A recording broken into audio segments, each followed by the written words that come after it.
And guess what I'm doing today? I am complaining. Hi, welcome to another episode of Lady Genevieve suffers through Pam and Tommy episodes and shares unsolicited opinions on them. I hereby invoke the spirit of Father, Son, House of Gucci, and also Joanna's fighting spirit. One of you needs to ruku mayuderji so we can get through this together. Since the first 3 episodes will be premiering on Wednesday, February 2nd, and I already covered my main points of feedback of the entire season in my season review, which I have linked up above in the card. Make sure you watch that video first, because I will be building on some of my talking points from there in this video. As promised, I will now begin my episodic reviews. Thankfully, it's only 8 episodes in total, and the first 3 will be released in one go, so I will not be stuck doing this for months on end. Also, the cinematic releases are coming in slow to start off 2022, so I might as well talk about some television in the meanwhile. I'm going to go through each episode and give some of my more specific feedback, and also give you some insight into what it's like to watch these press screeners, a bit of context for those of you who are unfamiliar. It is common, especially when you are reviewing television series, that you can be given access to press screeners of episodes when they're not finished yet. I have watched screeners where I could still see the green screen, the blue screen, I've seen half-finished VFX. That's just the way things go sometimes. I don't know if any of you will find it interesting for me to tell you how many things I had to watch unfinished for Pam and Tommy, but if they keep the current versions of these episodes as the ones available to press instead of swapping them out for the finished episodes, I will just do as I see fit. Let you know whenever I'm seeing a character look at a computer or television screen and there's absolutely nothing on there. Just as a disclaimer, there will be spoilers in these videos. There are no embargo dates listed for these episodes on an individual basis. All of the episodes had the same embargo date listed, which was Wednesday, January 26th at 9 a.m. Pacific time. Also, I will be muting some words because of the show's more adult subject matter and the fact that YouTube's censorship is done by bots who don't know what context or nuances. That will be standard for all of these Pam and Tommy reviews, as well as my videos in general. So, let's begin. Episode 1 is called Drilling and Pounding. And already I am tired. This episode is all about setting up why Rand, that's Seth Rogen's character, robbed Tommy Lee and ended up in possession of the tape. You don't get points with me like you're trying to appeal to my eat the rich sensibilities by trying to paint him out as a struggling worker. Lots of workers are struggling under bourgeoisie oppression, and it doesn't mean that we go and leak a tape to the masses of a completely unrelated member of the bourgeoisie than the one that screwed us over. They further try to make us sympathetic to Rand by showing that he had a tough childhood. A lot of us have had hard childhoods. It doesn't mean we just leak people's tapes or turn into scummy producers who violate someone else's trauma to further make it into a new spectacle that goes against the wishes of that person. If Pamela Anderson approved of this show, she would have said so by now, on the record. The show starts off with a waxy-faced looking Jay Leno impersonator. Truly, I would like to know how you managed to spend so much money on this series and yet you couldn't make his face look like the correct skin color. It doesn't even match his neck. You couldn't fix that in post? Nope, instead we get to suffer through J.K. Leno looking like he just escaped from the House of Wax. I mentioned in my previous review that the show had a lot of bops in the soundtrack, and I found a whole new, rejuvenated reason to get long-winded about the soundtrack in this video, because the first song that is prominently featured in the soundtrack is Praise You by Fatboy Slim. Yes, an icon, Fatboy Slim. Who else remembers when every movie, show, and commercial had Fatboy Slim's Right Here, Right Now playing? I want that trend to come back. But anyway, why are you using Praise You in this soundtrack? I know it's a bop. And you know what else? That song was released in 1999, and the song starts playing in the show right before a giant text display to let the audience know that we are beginning the story in 1995. This is not a generic 1990s series. You are specifying your timeline. And they do this more than once, by the way, of messing up the song's timeline, so we'll get back to that. And stream Right Here, Right Now by Fatboy Slim to preserve your inner emotional health while we fight for our lives to get through these episodes together. Sebastian Stan's opening line in this show is, "Sup, Broskies. Have you ever heard something that just makes you want to crawl out of your skin and go live in a cave far away from any and all people? That's how I felt, especially when you combine it with the violent flashback of seeing a white boy with tribal tattoos. Now that was a trend I did not need to be reminded of. For all the Gen Z kids who don't know about this was a massive trend that started sometime in the 90s, either early or mid, if I'm not mistaken. And the thing is, I don't know which cultures were being bastardized or appropriated from when this very particular aesthetic started to gain momentum in the broader pop culture. It was only ever described by the masses as tribal tattoos. I don't remember seeing anything written that specified which culture this trend was actually taken from. Not every First Nation culture has the same type of tattoos within their cultural heritage. So if anyone happens to know that very specific piece of cultural trivia, feel free to let me know what it is in the comments. That would actually be a really interesting topic if anyone else out there feels like writing about it or making a video essay, and then just let me know that it exists. Anyway, I didn't remember what this man's tattoos look like because I don't like to make a habit of allowing men who have been convicted for spousal abuse to occupy space in my brain. The amount of airtime they give this man in this show in a way that seems to be trying to make him come off as somewhat endearing, far too much. What was the reason for that, Seth Rogen and Evan Goldberg? Do you hear that?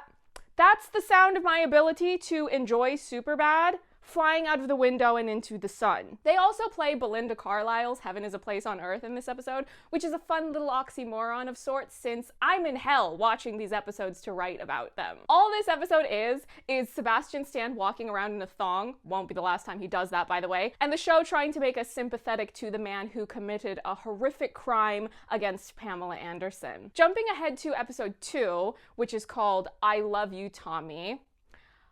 I hate that. It's such a tone-deaf thing to watch 40-something minutes of trying to play up this cute, sexy whirlwind romance between Pam and Tommy when you could be using that airtime to, oh, I don't know, properly flesh out the complexities of the intersectionality of exponentially developing technology, mass surveillance and privacy violations, and the commodification of sex and how deeply disturbing all of that is when you blend those things together. Just a reminder, since I don't trust that everyone watching this will have watched my previous review of Pam and Tommy. Tommy Lee was convicted in a court of law for abusing Pamela Anderson. This man is a rich white celebrity and he still managed to get convicted. That's how bad it was. But Seth Rogen and Evan Goldberg apparently decided, yeah, let's blow an entire episode out of our only 8 episodes in total to let all the section of Gen Z viewers who don't already know about this couple in pop culture tune in thinking Sebastian Stan is hot, so I want to watch him be a rock star, and by extension, let those adolescents think positively about a man who was convicted of spousal abuse.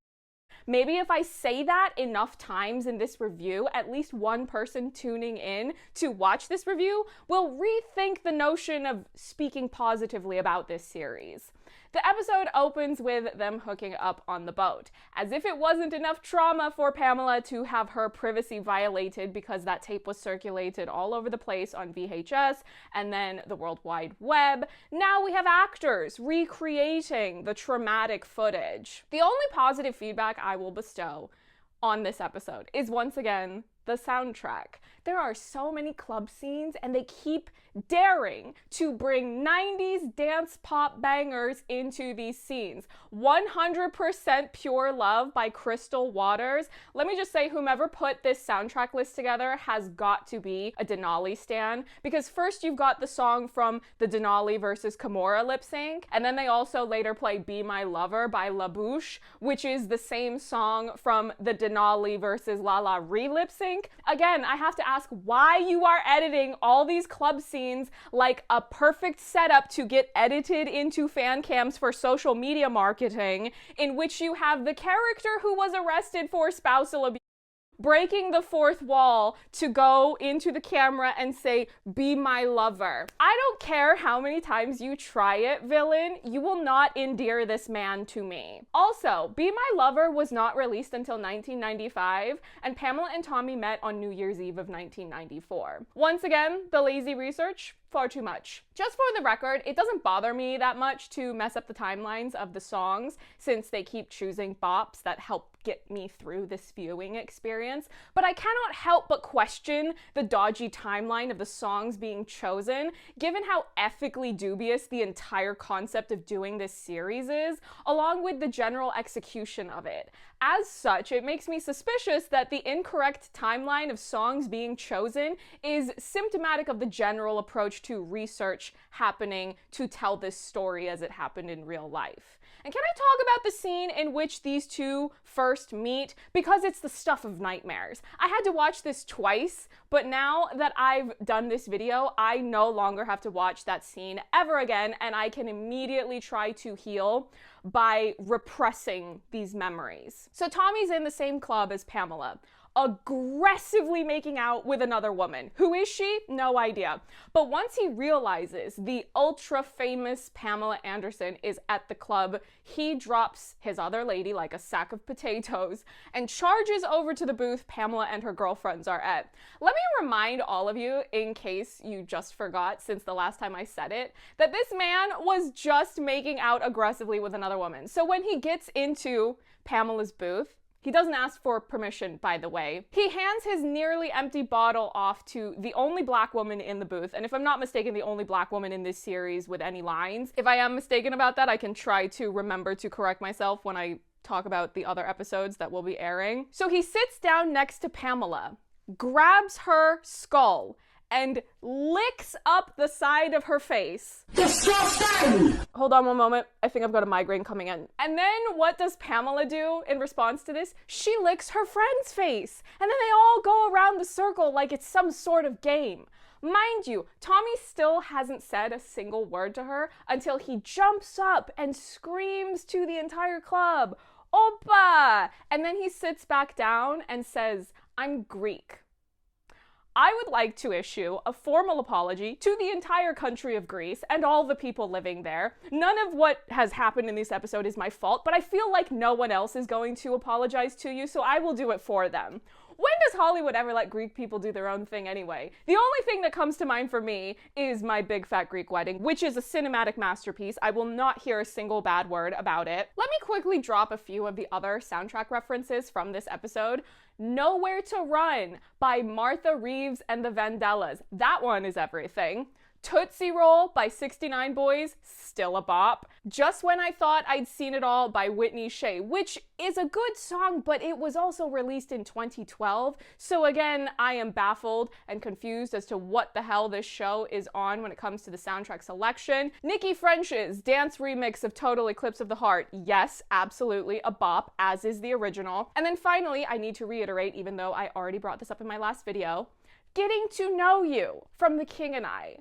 Truly, the audacity of you to bring Rodgers and Hammerstein into this. I beg your pardon. How very dare you? This scene goes on for so unbearably long, and they also do choppy editing when playing the song, where they just randomly jump lyrics as if I'm not going to notice. Do not play with me when it comes to Rodgers and Hammerstein. Also, really? Getting to Know You? Isn't that a little on the nose? You could have just as easily chosen It's a Grand Night for Singing. When are you people going to stop sleeping on State Fair? That musical is goofy and ridiculous, but in a fun way, unlike this show. If you haven't seen State Fair, go watch State Fair. A man gets drunk on mincemeat because a husband and wife, unbeknownst to one another, accidentally add too much liquor to the recipe. Lyrically, that song works just as well for the scene the way you seem to have intended, but that song is better. This episode is just full of Tommy being a menace. He won't stop stalking Pamela, and he refuses to take the word no for an answer repeatedly, but they still try to play it up like they're this cute, iconic, romantic couple in pop culture. If it was any more exhausting, they would be Danny Zuko and Sandy Olsen, one of my all-time least favorite couples in fiction. This man is a stalker. He follows her to Cancun when she told him not to, repeatedly. And in hindsight, the song Nowhere to Run becomes a lot less fun when you remember all the ways this man is a menace in this episode. But at least Pamela in Cancun brings an opportunity for an Asian side character, one of Pamela's girlfriends, the opportunity to say an actual line. You know, it's really nice for me to watch these shows and see that maybe if I work hard enough, I too could appear in an exploitative biopic series and tell the white lead to check the card to see who sent the flowers. Spotting Asians in the things that I review on this channel is like a really dark game of where's Wally or where's Waldo. Where are they? Not over there. Oh, there's one. The first time Tommy and Pamela see each other without clothing for the first time is agonizing to watch in the worst way. He tells her, "Would you like to see him?" And she says, "Yes, I would." And then he drops his final undergarment. The camera pans down to see the fake prop because you know that thing is not real. And then he smugly winks at her and she responds by saying, "He's beautiful." Are we forgetting that this series is supposed to be telling the story of an extremely traumatic violation of privacy, of systemic misogyny, and of an abusive relationship? Why is this unfolding in front of me? No wonder Pamela does not approve of this show. Why are you reporters who have access to this show's press junket, which I do not asking the crew, nor are you asking the cast, or both, why they deemed it appropriate to do this type of body humor in a show that's supposed to tell the story of extreme trauma? We don't need any of this. You should have started with the tape going missing. That should have been your jumping off point. Maybe an establishing scene or two at most to give us a sense of this couple's base level before they realize the tape is out in the world for strangers to see. This show is so messy and jumbled, hopping around from one topic to another without exploring anything in a meaningful way. Pamela and Tommy don't even find out the tape has been taken in these first 3 episodes. There are only 8 episodes in this entire season because apparently it was so important for episode 3 to show Seth Rogen's character Rand doing a porn scene with his love interest. Literally, what, why, and how do you spend all the time it takes to develop a show and deem this as the way to go? Are you only surrounded by yes men? Truly, I am flabbergasted. This is why Pamela won't give you people any sort of public declaration of approval. If she doesn't want to engage with it publicly, that's fine. She's been through far more than enough, and this certainly doesn't help. But I also think it would be very satisfying if she did decide to go on the record and drag every single person that thought this show was a good idea, because they deserve to be shamed. I know I've already said a lot, but I want to hurry through episode 3 because I want to finish this so I can be almost halfway finished with my coverage of the show and then I never have to address anything to do with it ever again. Episode 3 is called Jane Fonda. And right off the bat, I want to say, how dare you invoke the name of one of the only real ones in Hollywood? Jane Fonda is everything. Jane Fonda was out here being targeted by the US government because she was being very loud and public in opposing the Vietnam War. They went after her and arrested her on a trumped up charge trying to claim that she had drugs in her bag at an airport. They were vitamins. The NSA was spying on Jane Fonda. Jane Fonda was throwing big Hollywood parties in order to fundraise money for the Black Panthers. The Black Panthers were heroes doing things like programs to provide food to Black children, and that evil monster J. Edgar Hoover hated the Black Panthers and their free food program, calling it potentially the greatest threat to efforts by authorities to neutralize the Black Panther Party and destroy what it stands for, and gave carte blanche to law enforcement to destroy it. Jane Fonda helped Black Panthers hide from law enforcement, and she even unofficially adopted the daughter of 2 Black Panthers. You don't get to just casually throw Jane Fonda's name around in passing on your exploitative biopic series and expect me to gloss over her level of realness. Stans today really need to have higher standards for the public figures they look up to because too many people are out out here praising celebrities for posting the most performative statements on social media and acting like they really did something. If you are not serving me Jane Fonda getting the entire government to come after her, or Ramon Estevez, aka Martin Sheen, getting arrested over 60 times protesting for progressive causes, engaging in civil disobedience, or James Cromwell, who has also been arrested a bunch of times for protesting, or Donald Sutherland being on the NSA's watch list in the 1970s at the request of the CIA because of his anti-war activities, if you are not giving me that level of energy, I don't want to hear it. They only mention Jane Fonda in passing, and they gloss over her activism because Pamela is only bringing up Jane Fonda in this episode because she respects her well-roundedness as an actress and her strength of character, with passing mentions of her activism. Yeah, cool. Don't invoke the name of Jane Fonda without presenting the necessary specificity of how hard she fights. I'm not having any of this. Episode 3 in general is just super boring, and it's trying to make me care about what's going on with Rand in his life. I don't. This was absolutely the wrong place to use your airtime. You could have conveyed this information in just a couple of minutes if you had done this retelling of the story in a documentary. That way you would have been informing the audience of whatever backstory or context deemed necessary for us to know without making it seem like we should sympathize with this Rand person. Really, episode 3 is what solidified to me that this entire show reeks of astroturfing. For those of you unfamiliar with the concept, astroturfing refers to the deceptive practice of presenting an orchestrated marketing or public relations campaign in the guise of unsolicited comments from members of the public. A notable example of astroturfing that is actually quite recent was that whole M&M story in the news, which the corporation of Hershey's almost most definitely was responsible for manufacturing in order to distract the masses from their child slavery lawsuits. At best, this show is tone deaf and lacking in self-awareness about seemingly trying to make a statement about how hard this experience was for Pamela Anderson in the later episodes of the season, but then you're just digging up all of these old wounds of this experience and the spousal charge and conviction that followed not long afterwards. You're doing the exact thing you're claiming to be calling out. But at worst, this show feels like astroturfing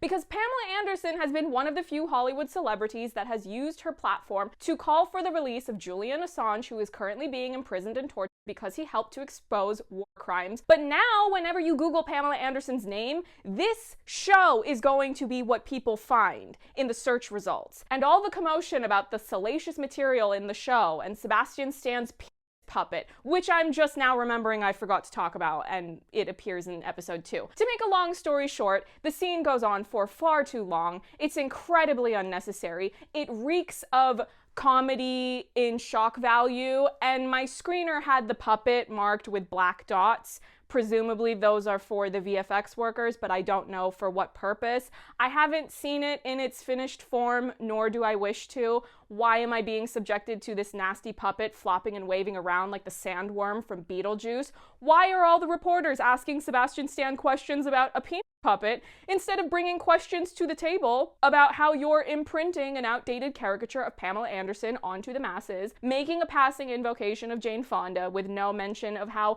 Pamela herself has now made some moves towards being that type of celebrity who uses their platform to publicly ally and advocate on behalf of a whistleblower who has helped to expose crimes. You know, if you had just gone to Pamela Anderson, you could have pitched her an idea of doing a fusion documentary where you give her the space to tell her story on her own terms of what she went through, but you can also bring in experts that speak on how these issues have exploded 20-something years later, and how many people now feel consciously or subconsciously pressured to commodify themselves and their sexuality with their phones, of how much easier and common it is for the government to engage in mass surveillance, and then Pamela could relate this story to her current activism.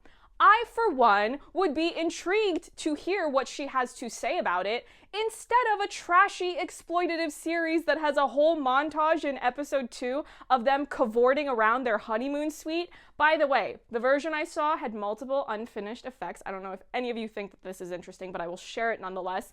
There was a shot where I could see the adhesive on the side of Lily James's fake chest, and then there's another shot where the two of them are hooking up on a balcony, and you can see this giant wall of blue screen behind them.